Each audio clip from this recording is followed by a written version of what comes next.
स्वागत है आप सभी भक्तों का आज की मंगलमयी प्रश्नोत्तरी में। जो YouTube पर जुड़ रहे हैं वो चैनल को सब्सक्राइब कर लें और शेयर। अच्छा ये बताओ, ये शेर पर क्यों बैठी है दुर्गा मैया? क्यों है दुर्गा मैया का वाहन शेर? शेर किसका प्रतीक है? शेर किसका प्रतीक है? जोर से।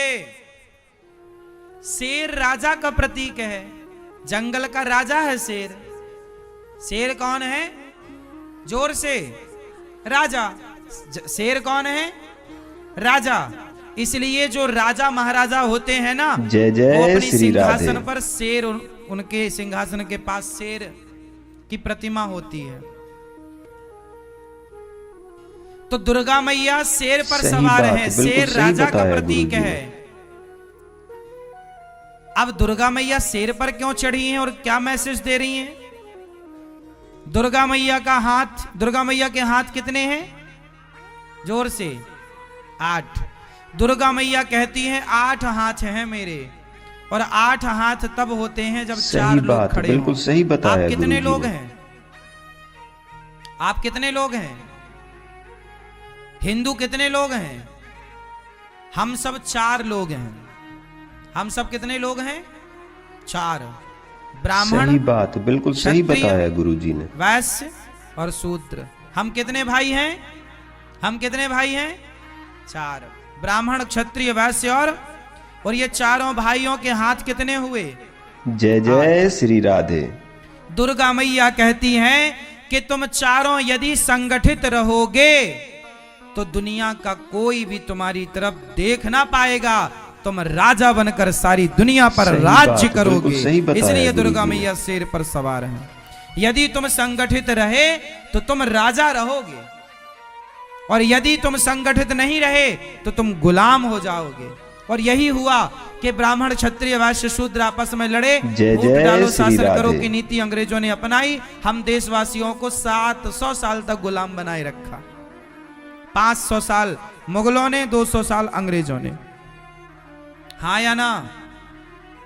यदि तुम संगठित सही बात, होते बिल्कुल सही तो क्या बताया मजाल गुरुजी की ने। कोई तुम पर आक्रमण करता?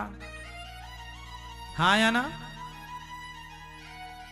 इसलिए संगठित होना जरूरी है। और दुर्गा मैया शेर पर सवार होकर मैसेज दे रही हैं कि तुम संगठित होगे तो राजा की तरह रहोगे, राजा बन के रहोगे। लेकिन आपको तो लड़ना है आपस में। जय जय जातवाद का श्री जहर राधे। कुछ लोग घोलते रहते हैं। हमारी सारी देवी देवता जो वाहन है उसका एक अलग ही कारण है, लेकिन आप पता नहीं उस कारण तक पहुंचते हैं नहीं पहुंचते, समझते हैं नहीं समझते। सही बात, बिल्कुल सही बताया माता गुरुजी ने। सरस्वती का वाहन क्या है? मैया, माता सरस्वती का वाहन क्या है? क्या क्या है भैया? क्यों बैठी हैं माता जी हंस पर? हंस किसका प्रतीक है? नहीं, आज की लाइव प्रश्नोत्तरी में आज इस महिला ने हंस का स्वभाव होता है कि वो दूध और पानी मिक्स करके रखने से वो दूध पीता जय है जय श्री और राधे। पानी छोड़ देता है। तो हंस किसका प्रतीक हुआ? सार को ग्रहण करने का प्रतीक हंस है। सार सार को गही लहे, थोथा दे उड़ाए। तो हंस जो है वो सही दूध बात, पीता बिल्कुल है, सही पानी बताया छोड़ गुरुजी देता ने। है। तो सरस्वती माँ बैठ गई हंस पर, समाज को मैसेज दिया कि विद्या वही सफल है, बुद्धिमान वही है जो सार सार को ग्रहण कर ले, असार को छोड़ दे। विद्वान वही है जो सार को ग्रहण करे। मेरी जय जय अच्छाइयां श्री ग्रहण कर लो, राधे। मेरी बुराइयां छोड़ दो। लेकिन जमाना अच्छाइयां कम ग्रहण करता है, बुराइयां पूरी। ऐसे सवाल तो हंस पर बैठने के पीछे का मैसेज ये है। गणेश जी चूहे पर बैठे हैं। चूहा क्यों? चूहा किसका प्रतीक है? मैया बताएंगी, गुलाबी मैया। चूहा किसका प्रतीक है? सही बात, बिल्कुल सही ये बताया मैया गुरुजी ने। बताएंगी, हमारी सोने वाली मैया जो जाग गई हैं, बताओ मेरी माँ, ये चूहा किसका प्रतीक है? ये इस तरफ की मैया बताएंगी सारी, चूहा किसका प्रतीक है? ये मैया बताओ, इस तरफ की मैया भैया, चलो बताओ किसके प्रतीक हैं? चूहा मैया, जय पीछे जय वाले भक्त श्री बताएंगे राधे। चूहा किसका प्रतीक है? तर्क का। चूहा तर्क का प्रतीक, तर्क कुतरता रहता कुछ कुछ कुछ कुछ कुछ, चूहा तर्क का। और गणेश जी किसके प्रतीक हैं? बुद्धि के। गणेश जी है बुद्धि और चूहा है तर्क, तो गणेश जी चूहे पर बैठे हैं। बात ठीक है कि बुद्धि हमेशा तर्क पर ही सवार होती है, बुद्धि हमेशा। सही बात, गणेश जी बिल्कुल बुद्धि सही बताया के गुरुजी ने। देवता और चूहा तर्क का प्रतीक, तो बुद्धि तर्क पर ही तो सवार होती है ना। तर्क क्या है माँ? ये क्या है?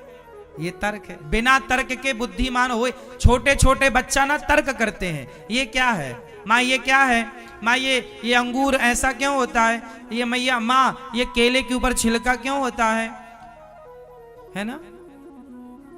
ये आग गर्म क्यों होती है? ये चंदा को मामा क्यों कहते हैं? ये तर्क है। बात समझ में आ रही है? समुद्र गहरा क्यों है? ये तर्क है। अब बताओ, इस तर्क का उत्तर दो, समुद्र गहरा क्यों है? पानी ठंडा क्यों होता है? ये तर्क है। तो जब तक तर्क मीन्स क्वेश्चन, प्रश्न, आप जय जब जय तक श्री तर्क राधे। नहीं करेंगे, प्रश्न नहीं करेंगे, तब तक आपका विवेक नहीं बढ़ेगा, बुद्धि।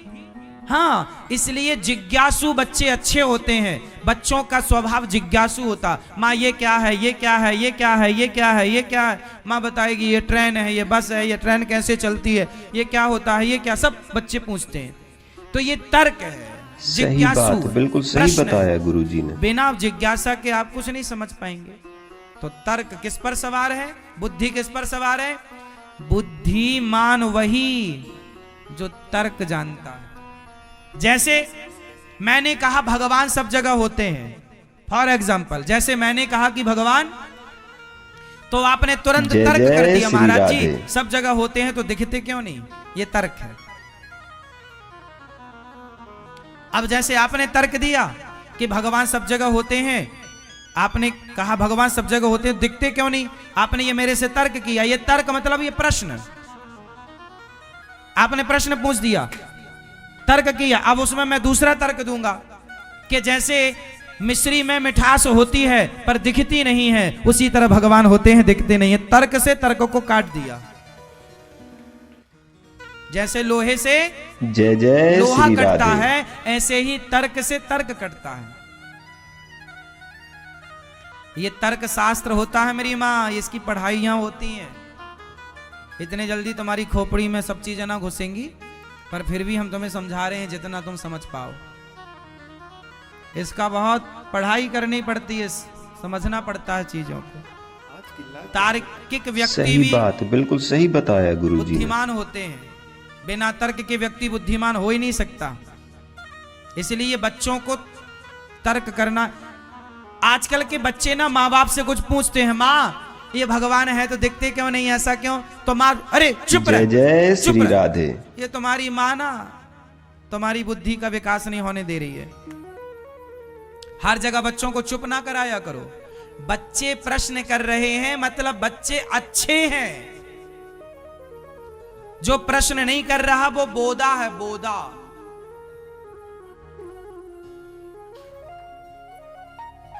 झंडू बाम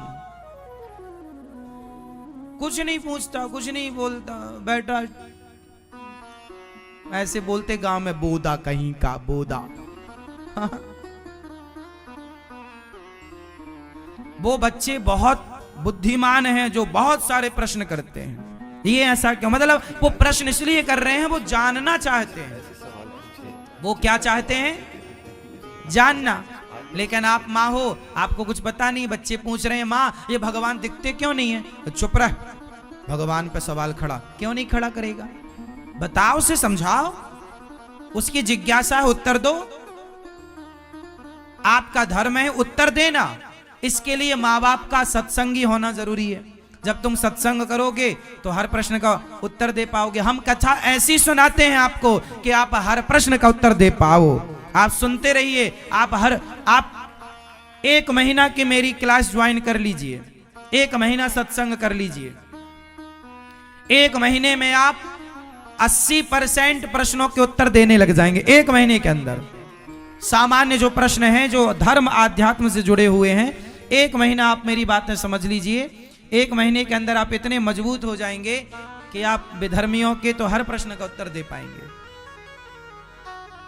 सत्संग करिए तो। और ये माँ बाप को बहुत जरूरी है। तुम्हारे बच्चे कल को कोई पूछेंगे तुमसे, तुम चुप ना हो जाना। और ना यदि तुमने बच्चों को चुप कराया तो बच्चे कल से कुछ नहीं पूछेंगे तुमसे। फिर क्या होगा? जो उनकी बुद्धि का विकास हो रहा था, तुमने उनकी विकास होती बुद्धि के मुंह में हाथ रख के उसे दबा दिया। उनका क्वेश्चन करना, तर्क करना इतना जरूरी होता है। जितना तार्किक बच्चा होगा उतना बुद्धिमान होगा। लेकिन माँ बाप क्या करते हैं? तू चुप रह। इसके बाद बच्चा समझ गया कि माँ के पास उत्तर नहीं है, इसलिए बच्चे पर तुम्हें बुद्धू भी समझने लगता है। मम्मी तो पागल है, पत्थर की पूजा करती है। अब तुम उसे संतुष्ट नहीं कर पाओगे तो वो तो तुम्हें पागल ही कहेगा। तुम बनी रहो पर कितनी भी बड़ी भक्त। बच्चों को तर्क से काटो।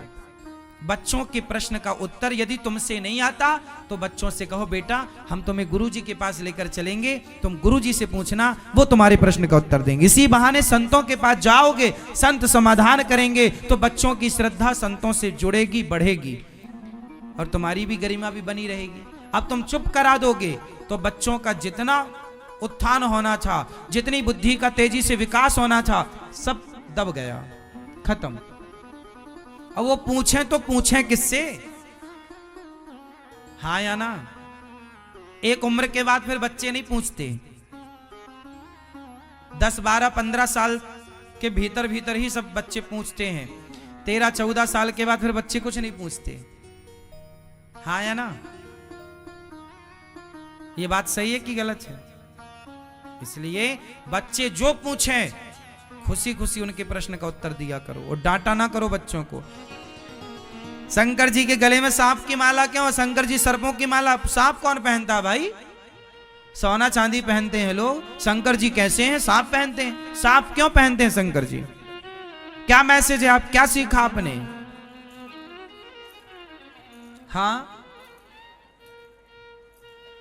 शंकर जी मैया, शंकर जी सांप की माला क्यों पहने हैं मेरी मां? नहीं मालूम?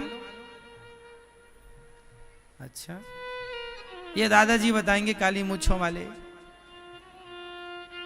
नहीं, कभी पूछा नहीं आपने शंकर जी से?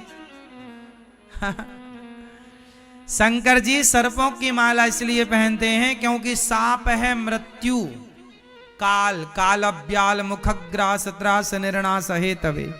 सांप काल का प्रतीक है। जैसे धर्म का प्रतीक नंदी है, ऐसे काल का प्रतीक कौन है? सांप किसका प्रतीक है? मृत्यु का। भाई सांप दिख जाए मतलब मृत्यु ही मानो। यदि दूर रहो तो ठीक है, वरना डस लेगा तो मृत्यु है। तो सांप मतलब काल, काल मतलब मृत्यु। तो शंकर जी ने काल को गले में लटका रखा है। मानो शंकर जी ने कहा है कि अपनी मौत को सदा याद रखना चाहिए कि तुम्हें मरना है। जो अपनी मृत्यु को सदा याद रखेगा वो कभी पाप नहीं करेगा। पाप वो करते हैं जो अपनी मृत्यु को। अच्छा एक बात बताओ, यदि आपको पता लग जाए कि आप 1 घंटे बाद मर जाएंगे तो फिर आप उस 1 घंटे में क्या क्या करेंगे? झगड़ा करोगे अपनी पत्नी और पति से? मैया, करोगे झगड़ा? एक शराबी डॉक्टर के पास आए। देखो मौत का कितना बड़ा खौफ है, मृत्यु का कितना बड़ा। आप किसी से कह दीजिए कि तुम मर जाओगे 2 दिन बाद, तो वो 2 दिन में सारी जिंदगी में जितना बढ़िया ना हो पाया वो 2 दिन में बढ़िया हो जाएगा। हाँ या ना? एक डॉक्टर के पास एक शराबी चला गया। डॉक्टर साहब देखो जरा हम बीमार क्यों हैं। नशे में गया डॉक्टर साहब ने कहा सुनो, एक्सरे वगैरह किया, उसका चेकअप किया। डॉक्टर ने बताया कि तुम्हारा पेट में किडनी गुर्दा लीवर सब खत्म हो चुका है, तुम 5 दिन के अंदर मर जाओगे।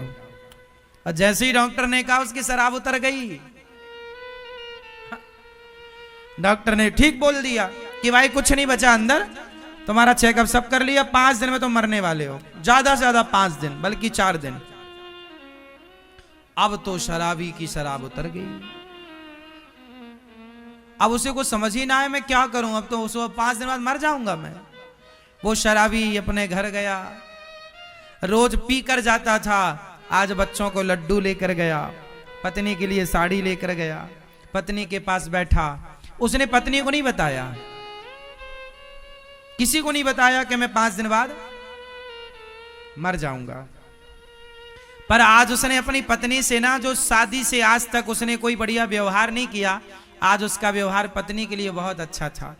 पत्नी को लगा क्या हो गया, आज तो बड़े प्यार से बोल रहे हैं, अच्छी बात। बच्चों को प्यार, रोज डांटता था, बच्चों को फेंक देता था गोद से नशे में, आज प्यार कर रहा, गोद में बिठा के लड्डू खिला रहा, माँ के पांव दबा रहा है, रोज बूढ़ी अम्मा के बाल चोटी पकड़ के घुमा देता था। बिल्कुल सही बताया गुरुजी ने। पत्नी के साथ अच्छा, बच्चों के साथ अच्छा, लेकिन गुमसुम है, कुछ नहीं बोल रहा है, चुप ना, खा रहा है भरपेट। पत्नी बोली खा लो, नहीं, भूखे नहीं लग रही उसे। अब उसने कुछ खाया नहीं, थोड़ा बहुत पत्नी ने कहा तो पत्नी की खुशी के लिए थोड़ा खाया, पानी पिया। एक दिन गुजरा, कहीं नहीं, आज वो घर से निकले ही नहीं, पूरा समय पत्नी को, पूरा समय बच्चों को, पूरा समय माँ को, कहीं नहीं निकला। तीसरा दिन, आज 5वां दिन। अब वो सोच रहा अब तो मैं गया, अब गया। लेकिन 5वां दिन हो गया, वो मरा ही नहीं। 6वां दिन हुआ, उसको लगा शायद आज, 6वां दिन भी हुआ, वो नहीं मरा। 7 दिन हो गए, 8वें दिन दौड़ के डॉक्टर के पास गए, डॉक्टर साहब मैं मरा नहीं, आपने बोला था। डॉक्टर साहब ने बोला अरे तुम्हें मरना है क्या? नहीं, मुझे नहीं मरना। डॉक्टर साहब बोले चिंता मत करो, तुम मरने वाले नहीं हो, तुम बिल्कुल नहीं मरोगे, अभी तुम्हारा किडनी विडनी सब ठीक है। अरे तो आपने हमें डरा क्यों दिया? पागल, डराया ना होता तो इंसान बनता। सारी जिंदगी में तेरी पत्नी ने, परिवार ने, सबने समझाया तो इंसान बन पाया, लेकिन मौत के भय से 5 दिन में इंसान बन गया। इसलिए किसका भय जरूरी है? मृत्यु का। इसलिए शंकर जी अपनी मौत को गले में लटका के चलते हैं। ए दुनिया वालों देख लो, काल मृत्यु है, और 2 बातन को भूल मत, जो चाहे कल्याण, नारायण एक मौत को, दूजे श्री भगवान। अपनी मृत्यु को और अपने भगवान को सदा याद रखना चाहिए। जो मौत को याद रखता है वो गुनाह नहीं करता, जो भूल गए अपनी मृत्यु को वो गलत कर रहे हैं। आप अपने से बताइए ना, आपको पता चल जाए कि आप 1 घंटे बाद मर जाएंगे तो क्या आप कोई गलत काम करेंगे? फिर गलत काम तो तब होते हैं जब आदमी ये मान लेता है कि मैं तो मरूंगा ही नहीं। इसलिए शंकर जी गले में क्या लटकाए हैं? हाँ,